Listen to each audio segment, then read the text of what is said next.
On Christmas, I was kicked out of my own family, rejected for not being rich enough to support Jake, but that was just the start. What I uncovered next? It changed everything. The snow fell in fat, lazy flakes, coating the fir trees lining Robert and Linda's drive with a thick blanket of white. It was a picture-perfect Christmas Eve, the kind you see in movies. Except, for me, Michael, it was anything but. I gripped the handles of the shopping bags, the weight of the carefully chosen gifts, a mocking reminder of the warmth and connection I was being denied. I had envisioned the delighted squeals of my niece and nephew, the appreciative nods from my parents, the slightly envious grins from Jake. This year, I had actually looked forward to Christmas. I'd been proactive, organized. By the first week of December, I'd bought presents for everyone: my parents, my brother Jake, his wife Ashley, their kids, Lily and Tom. I even bought extra, just in case anyone brought unexpected guests. I don't know, I just felt like this year was going to be good. I had even purchased a particularly thoughtful gift for my father, a vintage record player he had always dreamed of. So, I was completely blindsided when, as I stood on Robert and Linda's front porch with a bag of wrapped presents in each hand, Linda opened the door and said, "We don't want you here this year." The words hung in the frigid air, each syllable a tiny ice shard piercing my skin. At first, I thought it was some kind of weird joke, a clumsy attempt at Christmas humor. I started to laugh a little, a nervous, disbelieving sound, but then Jake's voice cut in from behind Linda. "This is no place for losers," he said. "You're really starting to wear on all of us." My laughter died in my throat. The festive cheer that had buoyed me only moments before evaporated, replaced by a chilling sense of disbelief. I just stood there, staring at Linda. Robert was in the background, a shadowy figure in the dimly lit hallway, not saying a word, just looking awkwardly everywhere but at me. He was always like that, a silent observer, letting Linda and Jake dictate the family narrative. Linda looked uncomfortable, her eyes darting between me and Jake, but didn't back away. And Jake looked downright smug. He always had a knack for twisting the knife. I felt this onslaught of emotions, confusion, anger, embarrassment, but somehow I stayed calm, at least outwardly. I just nodded, said, "Fine, if that's how you feel," and walked back to my car. But as I sat there in the driveway, the crunch of the snow under my tires a deafening sound, staring at the bags of presents overflowing the passenger seat, something inside me shifted. No place for losers? Tired of me? Where was this coming from? I had a pretty good idea Jake was behind it, but I couldn't figure out why. I'd been nothing but generous to him and his family over the years. I'd helped pay for his kids' school supplies, covered their summer camp fees, even pitched in on Jake's mortgage when things got tight. And now, out of the blue, I'm not welcome at Christmas. The rejection stung, but beneath the immediate hurt, a cold anger began to simmer. I hadn't built my life on handouts. I'd clawed my way up, working late nights, sacrificing personal comforts to build a stable career. And now, my own brother, the man I had consistently helped, was calling me a loser. I decided I wasn't going to leave just yet. I wasn't going to slink away into the night like some unwanted ghost. I was going back to the door to get some answers, even if it meant disrupting their carefully curated Christmas Eve tableau. I left the presents in the car, the sight of their bright wrapping paper now nauseating, and went back to the door. Robert and Linda were still standing there, whispering to each other as if they hadn't expected me back. Jake was lounging on the couch, scrolling through his phone, acting as if nothing had just happened. I didn't bother to knock. The flimsy pretense of politeness had shattered.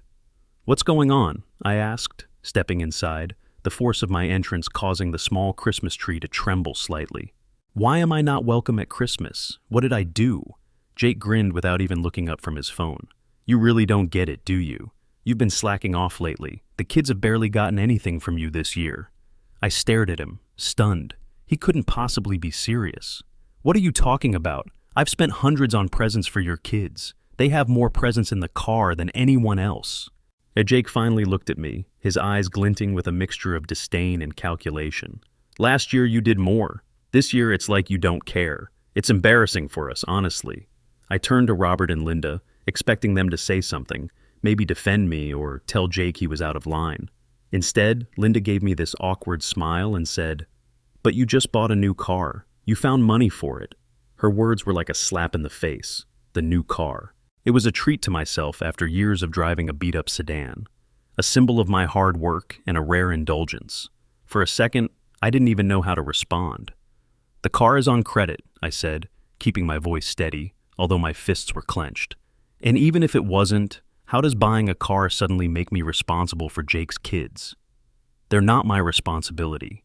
You're the one who makes the most money," Jake said, leaning back on the couch as if this was all perfectly reasonable, his thumbs still furiously swiping across the screen. "We're a family. Families help each other. You've always done that." The entitlement in his voice was sickening. He spoke as if my success was a burden, a debt I owed him and his family. I looked at Ashley, Jake's wife, who was sitting quietly in the corner. She hadn't said a word, but her face was flushed, and she was staring down at her hands. She looked as if she wanted to disappear. She knew, I realized. She knew what Jake was doing, and she was complicit, even if passively. "Is that your reasoning?" I asked, my voice dangerously low. "Because I've been generous in the past, I'm now obligated to do so forever. And if I don't, I'm a loser?" Jake shrugged. "If the shoe fits." That was it for me. The last shred of hope, the last flicker of familial loyalty, died in that moment. I took a step back and shook my head, a bitter laugh escaping my lips. "You know what? You're right. I don't belong here." I looked at Robert and Linda, their faces etched with discomfort and guilt. "Enjoy your Christmas, then." I turned to Jake and added, my voice laced with ice, "Good luck with those presents, because this loser is done financing your life." I walked out without waiting for an answer, the weight of the unopened gifts feeling heavier than ever. The sound of the door closing behind me was like the final clang of a prison gate. I drove home in silence, the radio a jarring intrusion on my thoughts. I gripped the wheel harder than I needed to, my knuckles white. I couldn't wrap my head around it. Was I really the bad guy here? I'd gone above and beyond for my family for years, always stepping up when things got tough for Jake, making sure his kids never felt the pinch of his financial struggles. And now, not only was I not welcome at Christmas, but I was a loser for not doing enough. The snow continued to fall, blanketing the world in a pristine, isolating silence. As I pulled into my driveway, the warmth of my apartment seemed distant and unattainable. When I got home, I sat in the driveway for a while, staring at nothing. The bags of presents were still in the car, and the sight of them made me sick to my stomach.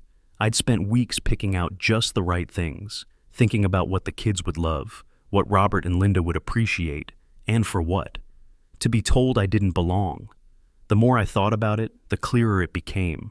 This wasn't just about Christmas or presents.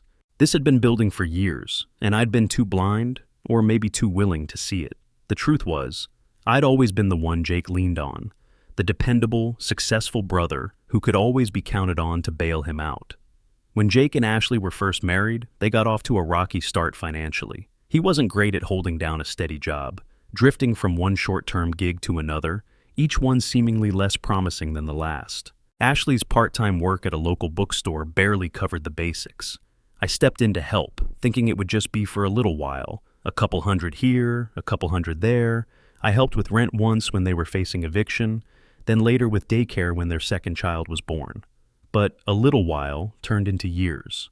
Every time Jake hit a rough patch, the first thing he did was call me, and to be honest, I always said yes, not because I had to, but because I cared about his children. I didn't want them to go without, and I didn't want to see Jake and his family struggle.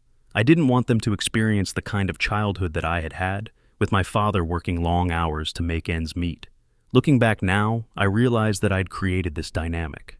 I made it too easy for Jake to rely on me, and somewhere along the way, it stopped being gratitude and turned into entitlement.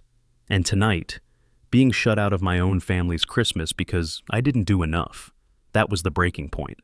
I finally managed to haul the presents inside, dumping them unceremoniously in the corner of my living room. They looked garish and out of place in my minimalist apartment, a stark reminder of the family I thought I had. I poured myself a glass of whiskey, the burn a welcome distraction from the cold ache in my chest. Christmas Eve alone. It wasn't the first time, but it was the first time it felt like a deliberate exile. As the night wore on, I started to think about my childhood, about the bond Jake and I once shared. We weren't always like this. When we were kids, we were inseparable, partners in crime, sharing secrets and dreams under the cover of darkness. We built forts in the woods, played endless games of baseball, and vowed to always have each other's backs. But somewhere along the line, things had changed. My success had become a source of resentment for Jake, and my generosity had morphed into an expectation. He had become bitter and entitled, while I had become, well, I wasn't sure what I had become. A doormat? An enabler? The whiskey burned, but it didn't numb the pain. I kept replaying the scene at my parents' house. Jake's smug face, Linda's awkward smile, Robert's averted gaze. I wondered if they even realized the damage they had inflicted. Did they understand that their words had severed something deep within me? I glanced at the clock. Midnight, Christmas Day. I raised my glass to the empty room. "Merry Christmas to me," I muttered, the words hollow and meaningless. The next morning, I woke up with a clearer head, the remnants of the whiskey doing little to soothe the raw edges of the previous night. But with the new day came a new resolve. I made a decision. I was done. No more bailing Jake out. No more endless gifts to make up for his lack of effort. If he wanted his kids to have the things I'd provided, he could figure it out for himself. It wasn't an easy decision. Cutting off Jake didn't just mean cutting off financial support. It meant risking my relationship with him, with his children, and maybe even with my parents, Robert and Linda. It meant confronting the uncomfortable truth about my family, about the toxic dynamic that had festered for years. But I couldn't go on being treated like an ATM instead of a brother and a son. I couldn't continue to sacrifice my own well-being for a family that seemed to value my money more than my presence. I spent Christmas Day alone, trying to distract myself with a movie marathon and a takeout dinner. But the silence in my apartment was deafening, punctuated only by the occasional mournful howl of the wind outside. I thought about calling friends, but the thought of explaining the situation, of reliving the humiliation, was too much to bear. I boxed up the presents, meticulously labeling each one. I couldn't bring myself to throw them away, but I also couldn't look at them. They were a symbol of everything that had gone wrong, of the love and connection that had curdled into resentment and entitlement. I didn't reach out to anyone, and they didn't reach out to me. I thought maybe they got the message, that my absence would be a wake-up call, but I should have known Jake wouldn't let it go that easily. The silence stretched through New Year's Eve. No phone calls, no texts, nothing. I didn't hear from Robert, Linda, Jake, or even Ashley. For the first time in years, I spent the holidays completely alone. It wasn't that I expected them to reach out, to apologize or acknowledge their mistake, but it was a different feeling when midnight came and went and my phone remained silent. It was a stark confirmation that I had been effectively erased from their lives. I won't lie, part of me thought about calling, about extending an olive branch, about pretending that everything was okay. But every time I picked up the phone, I remembered Jake's smirk, his words, "No place for losers." I'd been the one holding things together for years, and they had the audacity to treat me like I was disposable. No, if they wanted distance, I'd give it to them. I'd give them more distance than they ever thought possible. By mid-January, I began to feel the change. The absence of constant requests for money, the lack of drama and crises was almost unsettling. I had grown so accustomed to being Jake's safety net that the sudden silence felt unnatural. Ashley had always been quiet, the kind of person who avoided conflict, preferring to blend into the background. She was kind and gentle, but seemed perpetually worn down by Jake's volatile personality and his financial ineptitude. One night, I got a text from her out of the blue. It was short and to the point. "I just wanted to say I'm sorry. I don't agree with what happened. Jake won't hear it from me, but I thought you should know." I sat staring at my phone for a long time, the screen illuminating my face in the darkened room. I wasn't sure how to respond. On the one hand, it felt good to know that someone in the family saw things for what they were, that someone recognized the unfairness of the situation. On the other hand, Ashley had been silent that night at my parents' house, and her apology now felt like too little, too late. Why hadn't she spoken up then? I finally replied, "I appreciate it, Ashley, but this isn't something I can just move on from." She didn't push the conversation further, and that was fine with me. I wasn't ready to forgive her, not completely. Her silence had been a betrayal, a tacit endorsement of Jake's behavior, but her apology, however belated, planted a seed of doubt in my mind. Perhaps there was more to Ashley than met the eye. Perhaps she was trapped in a situation she couldn't escape. Then, in early February, Jake showed up at my house unannounced. I was in the middle of a work meeting, trying to finalize a crucial deal, when I heard the insistent knock on the door. I wasn't expecting anyone, so I ignored it at first, hoping whoever it was would go away. But the knocking didn't stop, growing louder and more frantic with each passing moment. Finally, I excused myself from the meeting, my nerves frayed, and opened the door. There he was, Jake, looking more disheveled and frustrated than I'd ever seen him. His hair was unkempt, his clothes were rumpled, and his eyes were bloodshot. He looked like a man on the verge of collapse. "We need to talk," he said, stepping inside before I could stop him, his voice laced with desperation. I crossed my arms, my body tense. "What's this about?" Jake got right to the point, his words tumbling out in a rush. "You need to stop acting like this and start helping out again." I laughed, a short, sharp sound that echoed in the hallway. Not because it was funny, but because I couldn't believe he meant it. He had the audacity to show up at my door, uninvited, and demand that I resume funding his life? Helping out? You mean pay for your life? I told you I'm done with that. Jake glared at me, his face contorted with anger. "You're the one with the money. Do you know how hard it's been for us since you decided to act like this? The kids barely have what they need. Ashley's trying to keep it together, but we can't do it without your help." I couldn't believe what I was hearing. He was blaming me for his financial woes, as if I had a moral obligation to support his family. "Are you listening to yourself right now? You're a grown man, Jake. You have a wife and children. If you need more money, go out and earn it. It's not my job to solve your problems." "You've always helped before," Jake shot back, his voice rising in pitch. "Why are you being so selfish now?" "Selfish," I repeated, my voice dripping with sarcasm. "You want to talk about being selfish? Let's talk about how you lied to our parents about me, turned them against me, and then banned me from Christmas because I didn't spend enough on your kids. And now you're here asking for more? You've got some nerve, Jake." Jake started to say something else, to defend himself or to continue his tirade, but I held up a hand to stop him.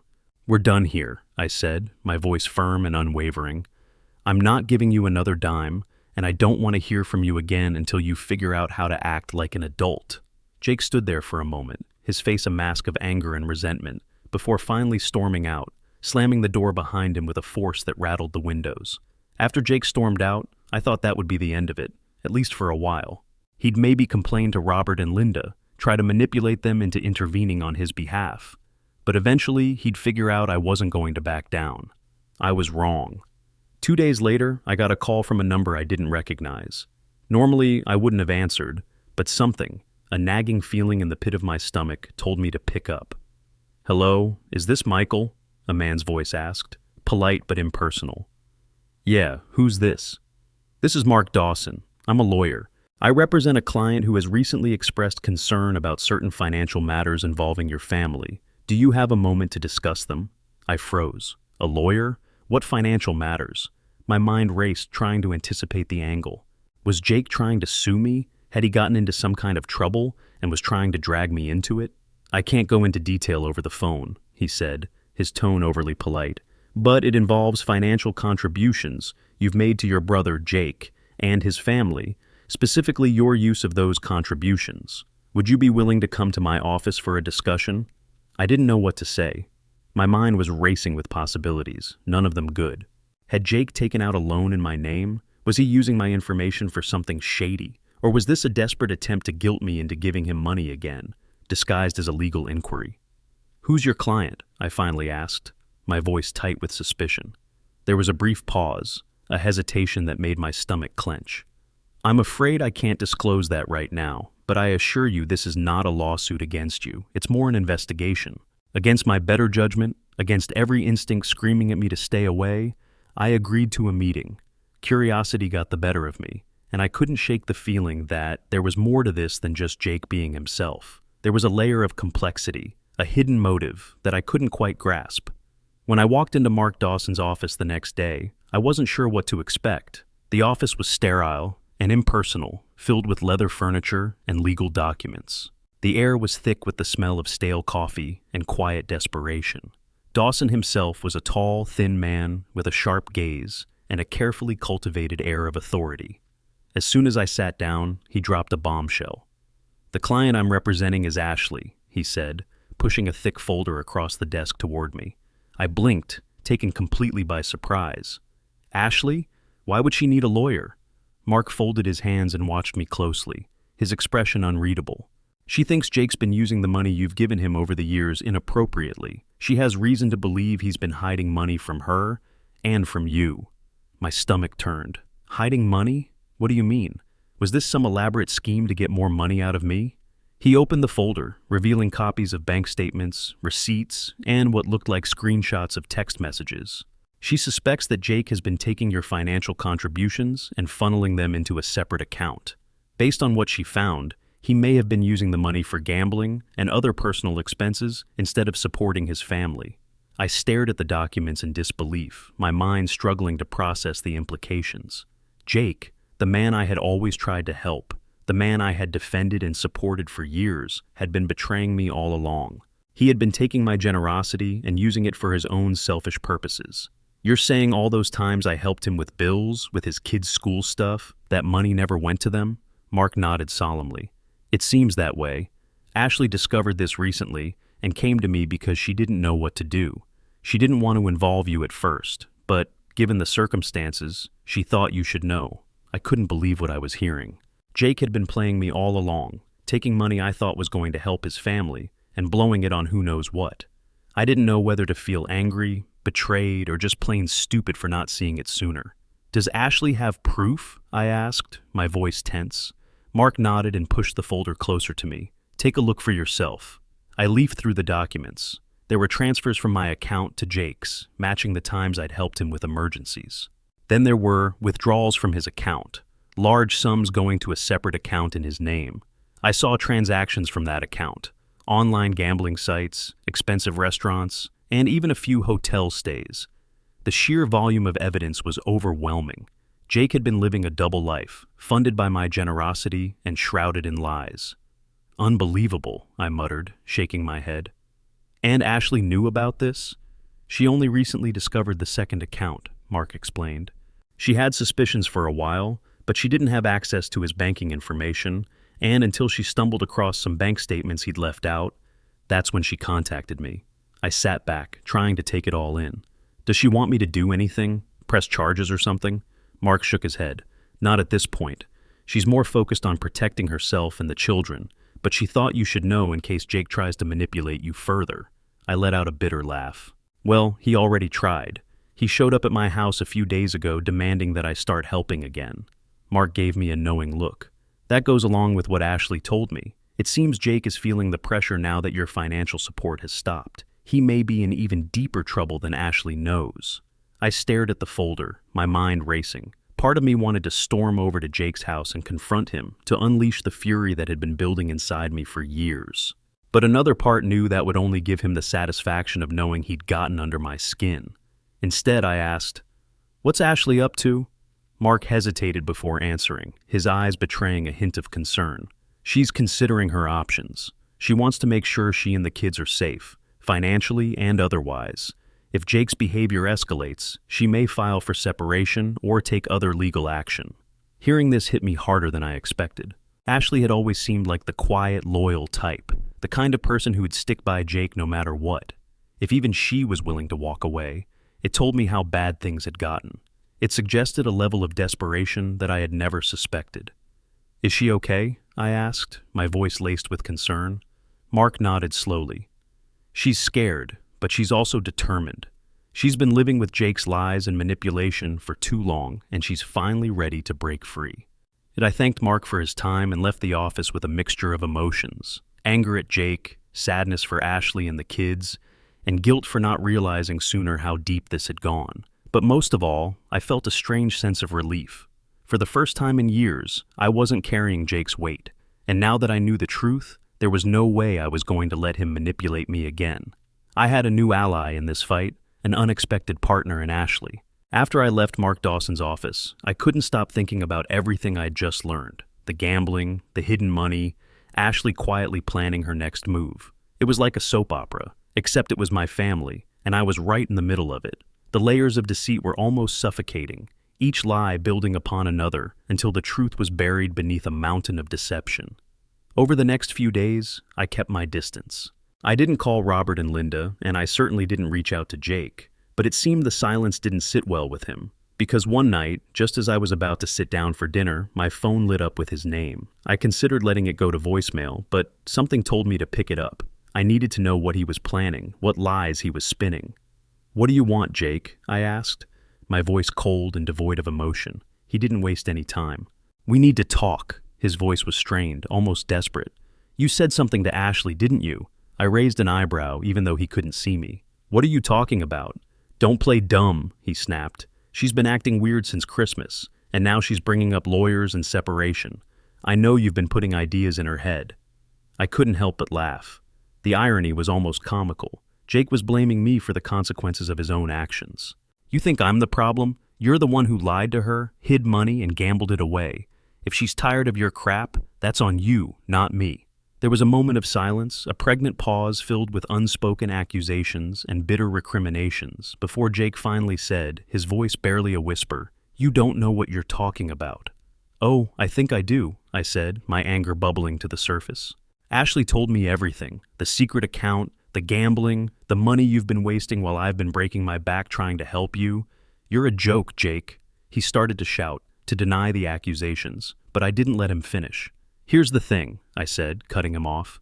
"You have used me for the last time. I'm done helping you.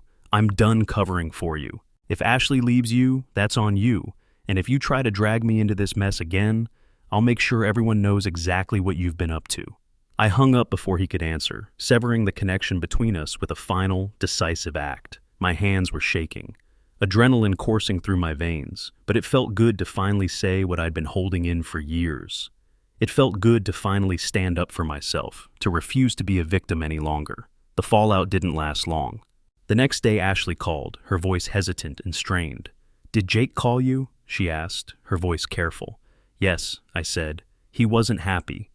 "Did something happen?" She hesitated before saying, "I confronted him about the gambling and the hidden account. He admitted some of it, but he's still trying to make it sound like it's no big deal." "Are you okay?" I asked, genuinely concerned. "I'm fine," she said, though she didn't sound it, "but I'm tired of making excuses for him. The kids deserve better."